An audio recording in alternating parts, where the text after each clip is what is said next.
Hi guys, it's Rich and welcome to my vlog. Ayan, so ngayon nandito na tayo sa Matre. Basta yun, ito yung pinaka-old na chapel dito sa may bundok. Nasa bundok kasi siya guys at isa to sa mga famous talaga na tourist spot. At dito din nag-shooting yung ilang scene ng Emily in Paris. Ayan. So ngayon, paakyat na tayo sa taas dahil medyo mataas kasi siya. Ayan, so walkathon na naman tayo nito ng bongga. Ayan, at ipapakita ko sa inyo yung view at yung chapel. Ayan, so ipapakita ko sa inyo guys.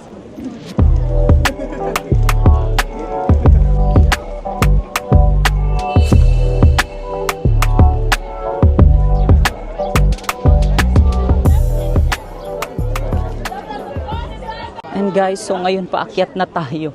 At ang taas lang talaga ng hagdanan dito. Ayan, so napakaganda niya guys. So, diyan nag-shooting yung ilang scene ng Emily in Paris. At kaya gusto ko siyang puntahan. Ayan, so diyan nag-standby sila Emily at saka si... Nakalimutan ko yung friend niya doon eh. Ayan. So pag nasa taas na tayo, i-video ko yung view galing sa taas. Ayan. So medyo nakakapagod lang talagang umakyat. Kasi hagdan lang yung way para makaakyat dun sa taas. And parang ang init ngayon. Diyos ko, nagsuot pa naman ako ng nag-coat pa ako. Napakainit. Ay, Diyos ko, hiningal na naman ako. Nakakaloka. Ayun guys, so malapit na tayo dito sa taas. At papasok din tayo sa loob ng chapel.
Grabe guys, ang ganda dito sa taas. Ayan. So ingat-ingat lang tayo kasi ang daming mga tao. Yan. So ngayon, try kong pumasok doon sa loob ng chapel. Kasi gusto ko rin kasi talagang makapasok dito. Yan, so ang dami lang talagang tao guys. Yan, so syempre ingat-ingat dito. Kasi nandito halos lahat. Yan. So ngayon papasok, try kong pumasok doon sa loob ng chapel kung makakapasok tayo. Kasi dami talagang tao guys. Eh, nakikita nyo na sa paligid ko, di ba? Sobrang dami. Ayan. So try natin pumasok dyan sa chapel ngayon.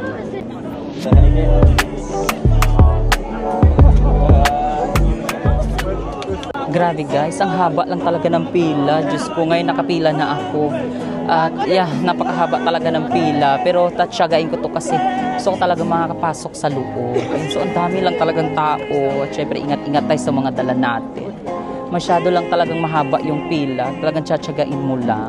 Ayan. Pero gusto ko nga ipakita sa inyo yung loob. Kaya pipila tayo ngayon. Kahit na napakahaba. Ayan. So yun guys, pila muna ako kasi ang daming tao ngayon. So napakahaba talaga ng pila. Pero kahit pa paano nakakagalaw naman na kami. Ayan, so ipapakita ko sa inyo yung pila kung gaano kahaba. Ayan, so yan yung pila hanggang doon. Hanggang doon pa yun sa may dulo guys, paliko yan eh. Ayan, so yeah, sobrang haba talaga ng pila, Diyos ko. Pero tsatsagain ko para sa inyo. And so pagdating sa loob, gagawa lang naman ako mga konting clip, ayan, mga video ko ano itsura sa loob. At ito palang chapel na to is nasa 135 years na siya. Ayan.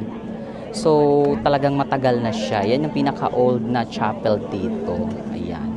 So later ulit guys, mag-aano ako ng mga clip pag nandun na tayo sa loob. Kasi yung haba ng pila, talagang tsatsagain ko talaga para sa inyo. Ayun, so mamaya ulit guys.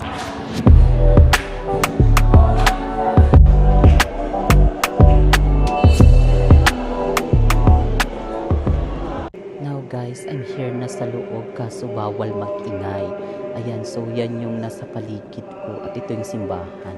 Bawal kasi maingay dito guys, kaya ayan, hindi tayo pwedeng mag-video ng bongga kasi may misa din, so bawal talaga.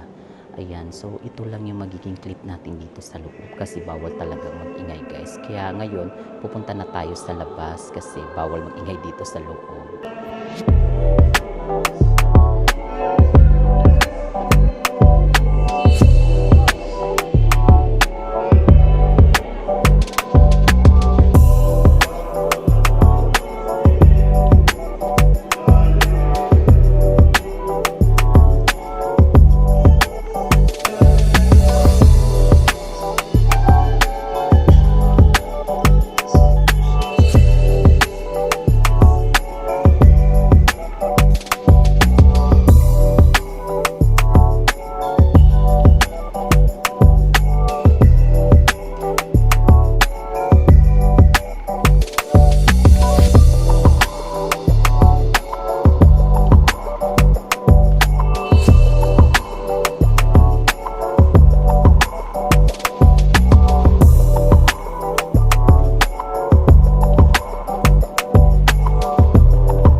Ayan, so bawal lang kasi talaga mag-ingay dito sa loob guys. At ay nakapagsimba na rin ako. Baga nag-ano na rin ako, nagdasal na rin ako. Ayan. So may misa kasi kanina kaya ayun. At nag-ano na rin ako, nagdasal na rin ako dito. Napakaganda ng simbahan na to guys kasi 135 years na yan siya dito sa na nakatayo. So yun, nag-enjoy naman ako at saka nakapagdasal na ako kaya after nito, pupunta na tayo sa ibang place na naman. So, finally napuntahan ko na rin siya at happy na ako kasi kahit pa paano nakapagdasal na ako guys. So, nakalabas na ako at ngayon, lipat naman tayo sa susunod nating pupuntahan. And so, napakaganda talaga nito guys. Yan, nasa likod ko siya, oh. Yan. So, bawal lang talagang mag-ano sa loob. Kasi syempre, simbahan yan kahit saan naman, diba? Ayan, so napakaganda talaga guys at nakapagdasal na rin ako. Ayan, so mahangin kaya nililipad na naman yung buhok ko, nagkasira-sira na naman. So ang ganda dito guys, finally napuntahan ko na siya. Ayan, so dito kasi di ba, yung ibang scene ng Emily in Paris dito yun. Ayan, so nag-enjoy ako ngayon. Ano ba ito buhok ko, Diyos ko? Ayan, so napunta na tayo sa second place na pupuntahan natin.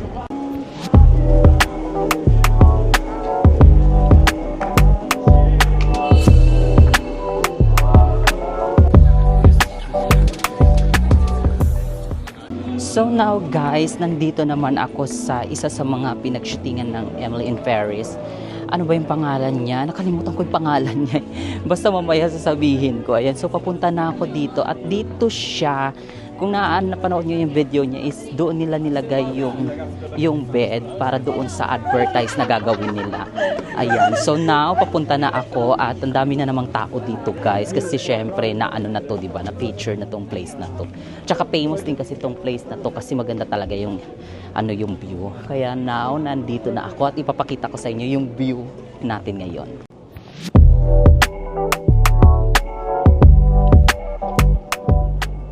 So now guys, nandito na ako. Kaso parang hindi siya, parang ibang-iba naman siya dyan.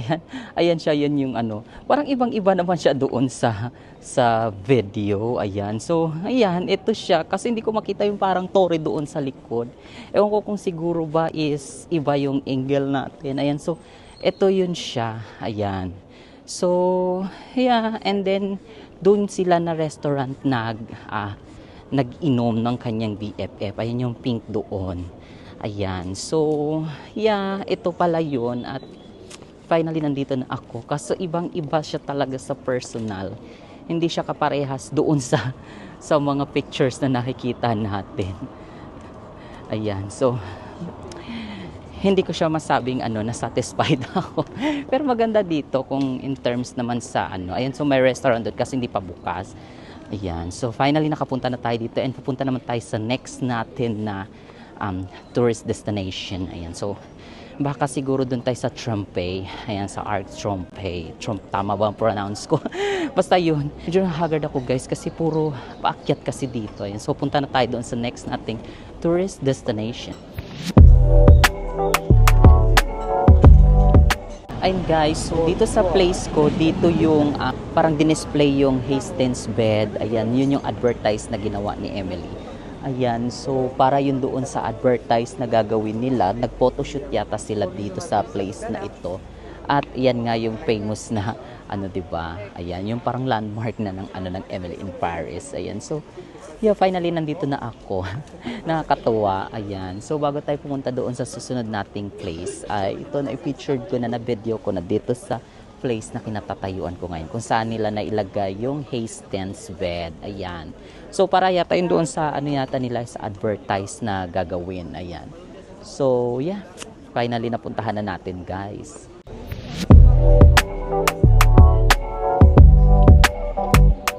Ayun guys, so now punta naman tayo sa Arc de Triomphe. Tama ba? Ayan, so medyo parang uulan na naman yata kasi kagabi umulan eh. Ayan, so kung makikita nyo, ang ganda talaga ng Paris. So, di ba? Ang social-social. Ayun, so hinahanap ko yung train station kasi nga makapunta na at baka maabutan ako ng ulan. Ayan, so hindi ko alam kung ano yung uunahin ko, kung dun ba muna sa Opera or sa Arc Trompay. Basta yun. Ayan, so basta iikot ko kayo ngayon dito. Ayan, so nakagawa na tayo nung una nating vlog. Ayan, so ito naman yung second vlog ng mga tourist destination dito sa Paris. Una, napuntahan na natin yung chapel. Ayun yung kung saan nandun siya sa taas ng bundok. And then yung pinag-anuhan ng Emily and Ferris. Ayan, so parehas lang yung dalawang yon. Tsaka yung restaurant nandun din. Ayan, so now, yeah, papunta na ako doon nga. Hindi ko alam kung anong unahin ko, basta ipapakita ko sa inyo ang pupuntahan natin. Lahat naman, syempre, para nga ma-share ko sa inyo yung experience ko dito sa Paris. Actually, maganda dito sa Paris, guys. At saka, hindi naman siya ganun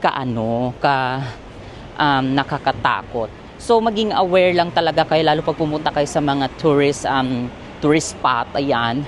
So, maging aware kayo dun sa mga nag-aalok ng magsasign or kakausapin kayo, ganyan-ganyan. Kasi yun yung way nila para maano kayo, mapikpakit kayo. Ayan. So, mag-iingat lang talaga kayong ganun. Pag may nag-ano sa inyo, wag na wag nyo silang anuhin. Wag na wag nyo papansinin. Anuhin nyo lang, sabihin nyo, hindi, no, ganun lang. Ako kasi ginanong ko talaga sila. Kasi, oh my God, diba? Diyos ko, ingat-ingat lang. Ayan. So now, hinahanap ko yung train station. Parang nawala na yata ako, guys. Pero, ang bilis kong nakabisado yung way ng nila dito, ng kanilang transportation. Ayan. So, mabilis lang din naman kasi kabisado yun. Kasi, parehas lang din naman sa Japan. Ayan.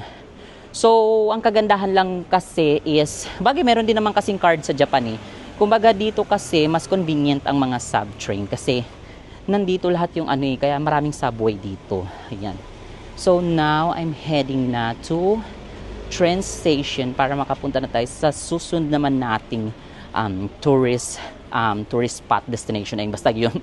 And, gusto ko sanang puntahan yung Versailles. Kaso medyo malayo pala. Baka gawa na lang natin ang ibang video yung Versailles.